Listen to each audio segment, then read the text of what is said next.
महाराष्ट्र सर्वात मोठं असणाऱ्या वाई तालुक्यातील बावधन या गावामध्ये आज बगाड यात्रेला सुरुवात झालेली आहे। बगाड यात्रेचे स्वरूप म्हणजे सकाळी पहाटे 4:30 वाजल्यापासून ही बगाड यात्रेचे स्वरूप चालू असतं।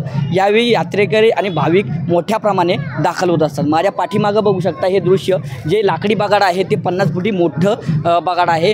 या बगाडेला बावधन गावातली सगळे ग्रामस्थ एकत्र होऊन हे बगाड बनवत असतात। त्यानंतर ही बगाड यात्रा सकाळी पहाटेपासून कार्यक्रम सुरू होतो आणि सायंकाळी 5:30 ते 6च्या दरम्यान हे बगाड गावाच्या ठिकाणी भैरवनाथाच्या मंदिराच्या जवळ जाऊन थांबतं।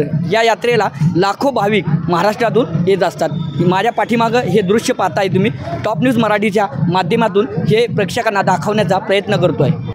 आज वाई तालुक्यातील बावधन येथे आज बगाड यात्रेची सुरुवात झालेली आहे। आपण एक ग्रामस्थ आहे त्यांच्याशी बातचीत करणार आहोत। बाबा, काय सांगाल की बगाडचं काय महत्व आहे? हे बगाडाचं महत्व, भैरवनाथ यात्रा ही 350 वर्षापासून चालू झालेली आहे आणि त्याला कुठेही खंड पडून दिलेला नाही गावकऱ्यांनी।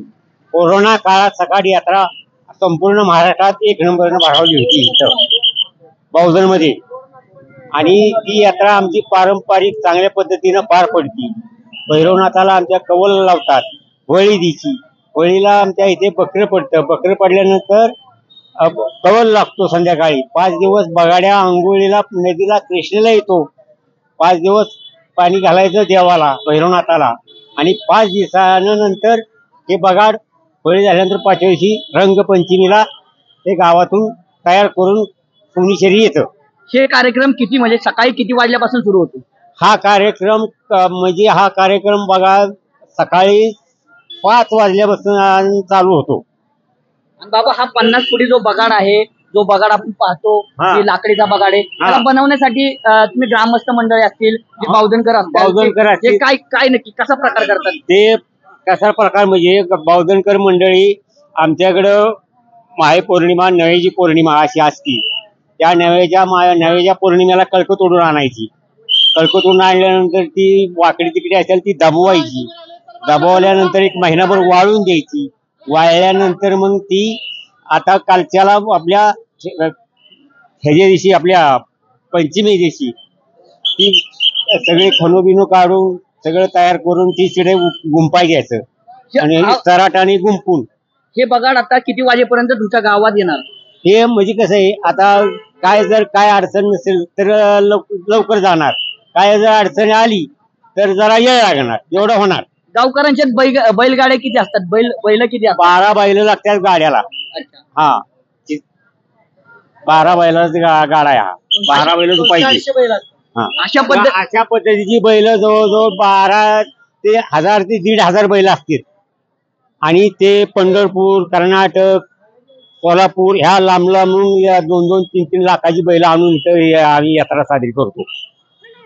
बाबा, आज काय सांगाल की तुम्ही आज बगाड यात्रेला आलाय, कसं वाटतंय तुम्हाला ही बगाड यात्रा बघून? हे 350 वर्षापूर्वीचा बगाड यात्रा अजून काय वाटतंय तुम्हाला? काय म्हणजे काय बगाड यात्रेला कशासाठी आलाय? आज बघायसाठी आलाय? काय झालं? मी ते गावचंच आहे, बावधनचं। काय वाटतंय तुम्हाला? ठीक आहे, पहिल्यापासून ठीक आहे।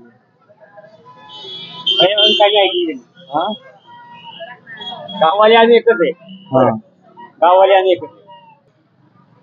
अशा पद्धतीने ज्यावेळी आपण ग्रामस्थांची बातचीत केली आणि ग्रामस्थांनी सांगितले की हा कौल 350 वर्षापासून पहिल्यापासून सुरू होता, त्यासाठी आम्ही थेट टॉप न्यूजच्या माध्यमातून आम्ही प्रेक्षकांना लाईव्ह दाखवत आहोत। साताराहून टॉप न्यूज साठी Zuber Shaikh, Satara. Come on guys, hurry up. अरे सुन ना, एक ब्रेक ले लेते हैं।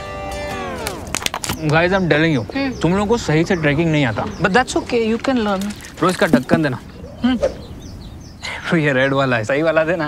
अबे ढक्कन, पहले तो सही पानी पीना।